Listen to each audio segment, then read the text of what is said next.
All right, so the Brooklyn Nets are at a crossroads. I was talking with some people in Chicago, and I personally feel like they were going with the patient approach after when Sean Marks and Kenny Atkinson were first there, and they were like, "We're gonna do this slow, we're gonna do this right," but then they got Kevin Durant, they got Kyrie, and they pushed it all to the middle, and they said, "Screw the patient approach," and they went the quick way, and it backfired. It didn't work. So now I think what Joe Tsai is like, hey, let's go ahead and let's try to build this team right, and instead of putting here, we're gonna go the slow way, build around Mikal, try to not rush this, and I think that's the right way to go about it.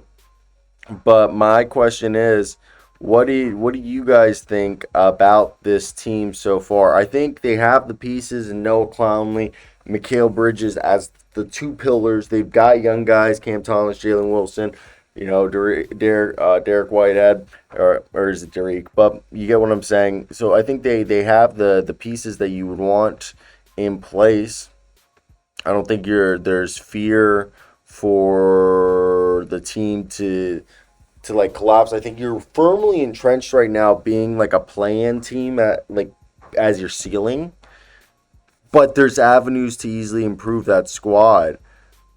So if I were them, I don't think it's not necessarily a lost hope in my mind. Now with a guy like you would assume with a guy like Noah Clowney, are you going to be able to? How good is he actually? That's the big question. How good is Noah Clowney actually? Is he good enough to take this team to the level that you truly believe that he's going to help you contend? Next to Mikal Bridges, that you're willing, even though they're on two different timelines, are you willing to take that risk? I think that's the biggest thing. So right now I'm just pulling up the Nets salary, and if we look at the Nets salary right now for this upcoming year, I just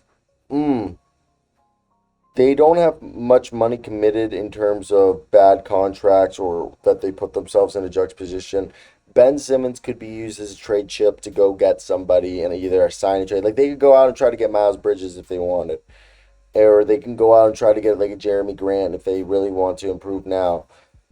Cam Johnson's kind of an overpay. I think they need to trade Dorian Finney-Smith before that bites him in the butt and he loses value. Dennis Schroeder's an expiring, so there's money there. I think you need to trade Cam Thomas and Duron Sharp if you don't plan to resign them. Trade them now. You need to give minutes to Clowney and Whitehead. I think Jalen Wilson is the guy that they do like.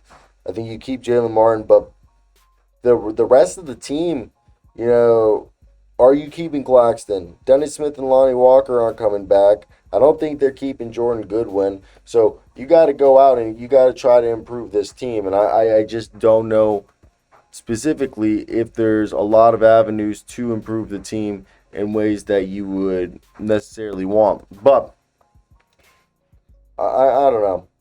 What do you guys think right there with that one? Maybe I'm just overreacting. I just look at it like it's feels like I'm a Wizards fan. I'm a Wizards Magic Timberwolves fan, so I know all about mediocrity and building from the middle. So this just kind of feels like building from the middle, and no franchise deserves that.